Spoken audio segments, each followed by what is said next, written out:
to John Cleese Car Audio. Today we have this absolutely stunning Jaguar XJS V12. It's been coming in for, well, planning on coming in for about a year, but it's been in restoration, having mechanical bits and electrical bits sorted out first before it's come in, because the customer had a little bit of a brief. Fairly big job, about 2 weeks worth of work for one of our guys. It's having audio and functionality is the best way of explaining the upgrades in this. Now I'm going to go through the brief quickly, because this is actually a video where we're going to show some install footage as well as just me telling what you have done. So can't always have time to do it, but this video is planned to have that. Starting from the top, Pioneer 9-inch floating screen in the dashboard to give the customer Apple CarPlay, Android Auto, DAB, as well as a reverse camera as well. We're going to replace the front speakers for aftermarket 5-inch Morel components in the front, and he's going to have some Morel matching speakers in the back. Not too sure at the size yet, because this has had some upgrade done in probably the 90s actually in Canada. It's all the way from Canada, that's why it's a left hooker. We are going to put an Audison multi-channel amplifier in to run all the speakers, a proper DSP amplifier. The reason why we want to do that is the customer wants to produce the best audiophile results for the driver. It's going to be awesome, I think, this system. It's going to be so bloody good. So that means we can set this amplifier up to do something called time correction, where we can adjust every speaker to hit the customer at the same time. And then we're going to put a subwoofer in, which is going to be under the passenger side of the dashboard. I think that's about it. Soundproofing. And in fact, we've already started doing this car, because I've missed the boat on getting this to begin with. But Simon has already been in, and he's already been starting to soundproof the driver's side, which you can see right here. We are going to be using the American company Dynamat for this, and we've already soundproofed the outskin. This is a difficult car to soundproof. I think this has taken 4 hours just to do the driver's side door. Yeah, not easy. We're going to carry on, and we're going to come back all the way through this video and give you updates as we do it. See you soon. Day 2 in the XJS, and guess what? We're still soundproofing 2 doors. He doesn't look happy about the situation, does he? No, I'm still smiling. Explain why it's taken so long to just soundproof a pair of doors. There's a lot of wax in the bottom area of the door to protect it, but obviously for soundproofing to stick properly. What, hair wax? No, wax to protect the paint, and so obviously it doesn't corrode. You've got to remove that wax for the soundproof to stick properly. Because it don't stick without it. Yeah. Very important. You can get away with it to a certain extent with Dynamat, but I'd rather it all be off so that it's stuck and it stays stuck for years and years and years, so to speak. There you go, and there's some Dynamat stuck in there. Driver side door complete. Passenger door on its way.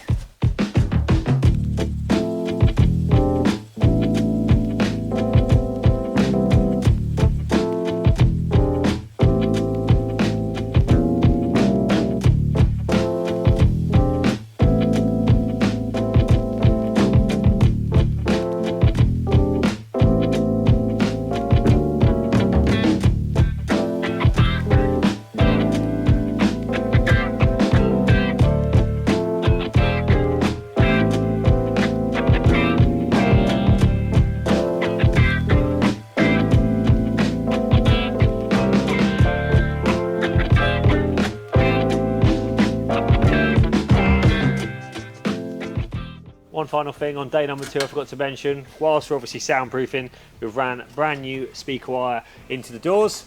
These 2 here. The reason why we do this, because you don't always have to do this on more modern cars, but obviously this is a 35-year-old car roughly.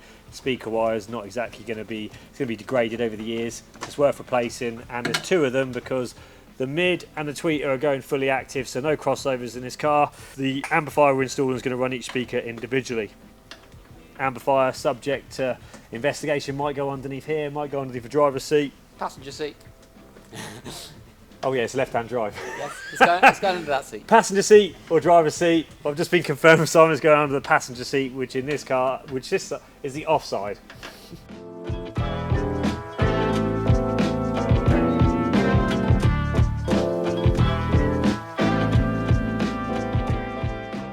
Day number 4 on the XJS. The front doors are completely soundproof now and put back together. Don't think we spent 4 days soundproofing these 2 doors. That's not what we've been doing, obviously. They were probably the worst doors to soundproof we've ever done, But now what we've actually done is we've found things like the windows weren't going up and down properly. They were getting like caught and going up like diagonally, a bit janky. So Simon has taken all the window regulators out and found like things like the rubbers had a load of grease in, which was stopping the window. It was like catching the windows as going up. So we cleaned all the grease out. We've removed like rounded off bolts that we found here and there. You got to remember it's a 1988 vehicle, Cross-threaded bolts, yeah, cross-threaded bolts, yeah, because obviously on an old vehicle it's been worked on, it's been adjusted here and then over the years, and we've renewed things. So we've changed, put brand new clips where we can, and we've also obviously replaced dodgy bolts. There's a close-up of the other side over there. But these doors now are ready for the new speakers. What we've also done is, if I just wait for that focus, we've also put a wave diffuser material behind the mid-bass driver that basically stops standing waves. These are the door cards there. We're going to see what we can do to the back of them, but there's not much you can do because of the material they're made out of. It's like not even a chipboard, it's like a cardboard, isn't it?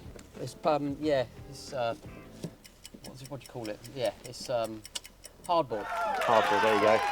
Simon is currently in the back, as you can hear him talking there. If I zoom in, he's currently working on the rear speakers. This car already had an upgrade from the 1990s, which was vintage to say the least. Had a pair of old subwoofers in the back there, not really sealed properly, completely perished from age. We're going to actually replace these rear speakers with a coaxial speaker to give the customer some rear fill, and then instead of having the bass at the back there, what we intend to do is to fit some kind of active slimline subwoofer underneath the passenger footwell. That should keep the footwell space almost completely clear, but keep the bass up in the front and also really blend it in nicely with our soundstage we're going to create on the Audison DSP. Now I'm going to show you what we're doing with the front speakers. So what we've got here is the tweeters that have been mounted externally as a request from our client, because he wants as much detail from these to come through. Before, they had factory perforated holes on the system that was already in there, which looks like that's what they used to have there. I'll zoom in, which is fine, looks all right, but the customer decided wants as much detail as possible, so we mounted them externally. Speakers go in on the outside of the door card, which they do in these applications anyway, but as you can see, extremely flexible, not exactly the strongest baffle for a decent 5 1/4 inch mid-bass drivers. What we're doing, Simon has made these little baffles up here. I love that, thank you. This little baffle here is going to go down on that metal door card there, which is going to be captive nutted and bolted to the factory door panel itself, so the speaker is going to screw straight into that, making it as secure as possible rather than mounting on that flimsy hardboard. Nice and simple. So the speaker obviously gets screwed, obviously the hole gets cut before that goes on, the speaker goes through it. Nice. Oh, and it's going to the rear quarter. Rear speakers are going this are Morels again, as I mentioned earlier. What we've done already is we've currently fully soundproofed with Dynamat the rear quarter in this section, and on that side the Dynamat is also there. But then if I zoom in, you'll just about see out we put liner on top as well to make it as acoustically good as possible for the new speakers. It's a big hole you see there for the speakers. We're going to have to make up a complete baffle to mount the speaker in that position, so that's the next complication, but I'll be right back to show you the progress on that shortly. Where was I on the last clip? Oh yeah, I was talking about rear speakers. Well, guess what? We're about there now. Simon has created baffles for the rear quarters, because obviously before you saw earlier in the footage we just had them soundproofed. So now we've actually created full baffles, which actually Simon can pass me here. There you go. This is what's going to mount the rear speakers in. Made out of solid ply, extremely good material to mount it on, very solid. We've recessed the speaker in, as you can see here. That's to make sure the front of the speaker doesn't hit our grill cloth and the factory rear quarter and cause resonance. There's the back of it, all securely mounted together with a nice stronger baffle behind, and then as you can see we put foam liner around the actual baffle itself. Now that's just to make sure that when this wood goes against the metal we don't get any resonation between actually our baffle and the factory metal rear quarter. So all thoughts have gone into making these rear speakers. The rear speakers we're fitting, I will find one. This is the speaker we're fitting, one right here. This is the Morel Hybrid 6.5 inch, extremely capable speaker, one of the better coaxials out there. We're actually going to be running these fully active on the amplifier, so these actually come with a two-way passive crossover externally, not built in, because you know these are high-end speaker, they don't just run off a cap for the tweeters, so there's a proper two-way crossover in this. We're not using those crossovers, we're going to run them fully active on the amplifier, because these speakers are, in the home world, called bi-wireable. So you can literally run this woofer completely independent from the tweeter on the amplifier. Fully active on all the speakers in the car? Yep, no crossovers in the front, no crossovers in the rear, fully active front and rear, fully active.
Rear speakers have now been installed by Simon. Let's get a close-up in their location. There they are, mated up to a very nice baffle that we've created, all captive nut and threaded inserts used to properly mount this securely. Here's the Morel 6.5-inch hybrid speaker. Going to sound really nice, these rear speakers. Should give the customer some really good rear fill, or people in the back can get some really good sound as well. I've also started fitting the amplifier. So if I move out a bit, you'll see. Now this is the Audison AFM 12.14 12-channel amplifier. It's going to be going under the passenger seat mounted on this board we've made up here. All cables are going to be nicely wrapped in Tessa tape. We've still got the RCA leads to run because this is having aftermarket radio, so we're going to be running phono leads. All 12 channels of this amplifier are going to be utilised because we're running the front and rear fully active. Every single part of this amplifier is going to be used. Head unit is currently out of the dash. It's having a new Pioneer system fitted in now. We appreciate a lot of these customers and these Jag XJS is going to want to go for something more period looking, vintage, more in keeping with the car, but not this client. Our client wanted the biggest Apple CarPlay screen they could have, so we actually gone for a 9-inch Pioneer screen, which agreed with our customer, and we felt the Pioneer was the best application for the style, just not sort of the style of the dashboard, but the layout of the dashboard where the buttons are. You're going to get a good view of what that looks like probably in the next couple of days, but that's the update on today. See you soon. We've now completed the reverse camera on the XJS, which is this extremely small, subtle camera you can just about make out there if I focus.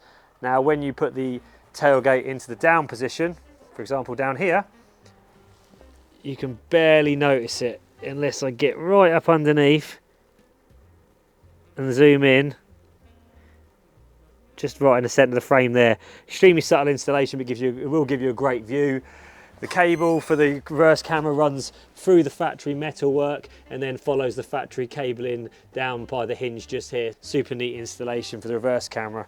Now this should just help with the customer obviously manoeuvre this beast around. They did think about parking sensors, but we think parking sensors would kind of ruin the aesthetics of the bumper, drilling 4 holes in it. At least with this reverse camera, it's kind of subtly out of the way. Unless you really had a beady eye, you'd never notice it was there. But I'll be back soon with more updates on this XJS. Right now, Simon has finished hoovering under the seat so I can get this next clip. Here's the Audison fully installed and neatly cabled up. As I mentioned earlier, all the cables are wrapped in cloth tape, just so if someone does look underneath, it still looks extremely tidy rather than having cables on show. That's just the factory looms for the seat there. So once the seat goes in, that's going to be completely hidden. Pioneer is installed in, just about goes, fits a point where you can still get access to the factory switches left and right of the screen. It is big. We appreciate it. Not everyone's cup of tea. Some people want that like OE period looking radio, like the very popular Blaupump Bremens and such, but this customer wanted Apple CarPlay, wanted to get rid of that cradle off the windscreen as well, so that's going and give him full control of his phone from there, for example navigation and music. So we give the client what they desire and then we install it in the best possible position, like so. I'll get that turned on shortly.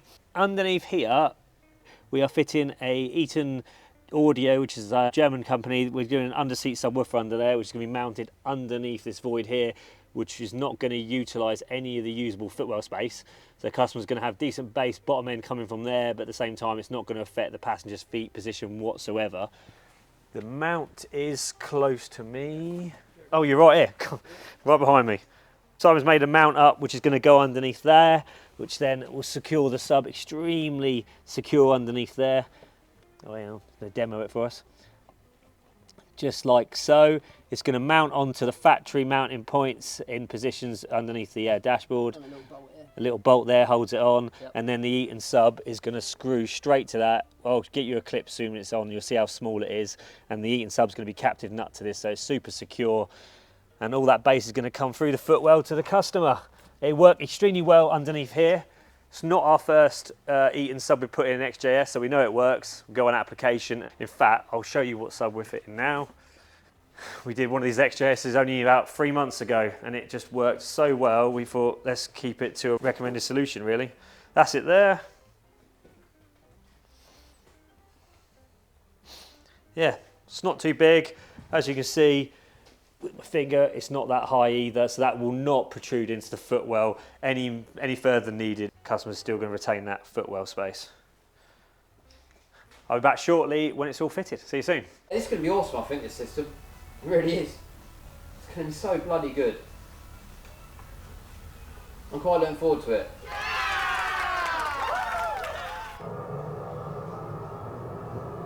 Heading back to the XJS in the workshop because apparently Simon just tells me we've got sound, so we must be about 99% there.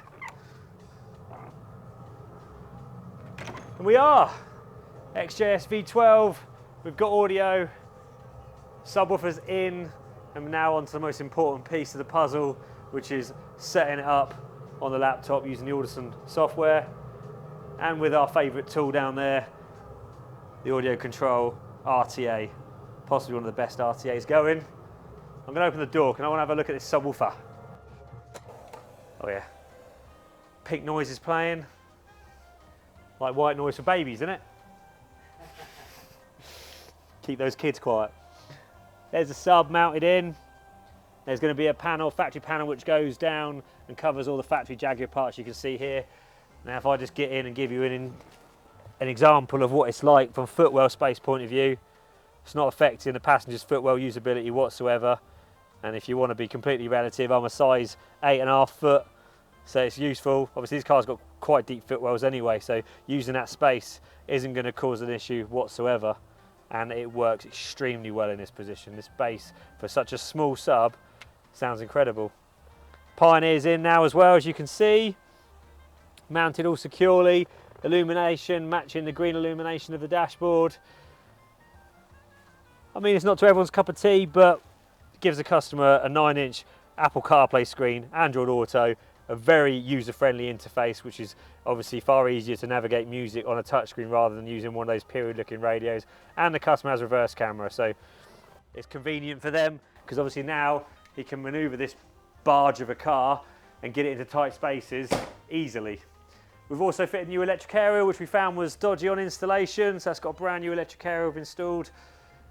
We've pretty much, where we've been in this car, anywhere we have been, we've found missing screws, we've replaced them, we've found broken panels, we've repaired them. Anything we've actually found along the way where we've been, we thought, you know what, we might as well make this car better than where it came in. So Simon's made the windows far better, as I mentioned earlier in the video. Like, these windows now open and close far better than they ever did before it came in. So it's not only going to sound great, but it's actually going to leave a better example of an XJS. And I need to have a listen to it, but clearly Simon hasn't finished tuning yet, because not quite, no. What we got left? I've just got to dial in the rears. Oh yes, dialing the rear fill. As in they're obviously affecting the front end, so I've got to tone them down a bit. What was time correction like doing it on a left-hand drive car? Pretty good, yeah, it was alright. Yeah, with this software it's you know, remarkable. So, love the software. I still can't get over sitting in the passenger seat though and having the soundstage over to the right of me when you're so used to having it to the left of you. That just throws me off. Yeah, you'll get used to it, you'll see what it's like in a minute. It's been about a good 2 years since I sat in a left-hand drive car, and it's a weird experience here in time correction. Now you may hear me say time correction a few times, but what that is where we set all the speakers up individually, delay certain speakers so they hit you at the same time, giving the impression, and you can hear it with your ears, that the voices for the song you're listening to sounds like they're playing from the centre of a dashboard. Now with 99.9% of our cars all right-hand drive cars, so you're used to seeing the footage, you're used to hearing the audio coming from the centre to the right of you, obviously sat in a right-hand drive car, but in a left-hand drive car, it's to the right of you, not the left. And it takes a bit of getting used to, which obviously makes setting up a little bit interesting. But yeah, it's coming on well. I'm going to come back very shortly on this video once it is fully done to hopefully give my initial experience of what it sounds like. See you soon. XJS is completely finished. I'm now sat in it having my final listen. I've obviously heard it a few times before this video, but I wanted to have one final listen before the customer collects in a couple of hours. Today is collection day. We've had it for about 4 weeks, but this one's about 3 weeks solid work. We broke off it a couple of times for parts waiting and bits like that, or while we just generally slightly change things and adapt what we're doing on the system. Impressions of sound, very nice. This is a mid-level system in the grand schemes of what we offer here, but it's extremely nice. We've got, the brief was from the customer, we wanted something that was silky smooth. We wanted it very laid-back sound, natural, not bright, not jumpy, not dynamic, not vibrant, but a very laid-back, smooth sound. And we've definitely delivered on this.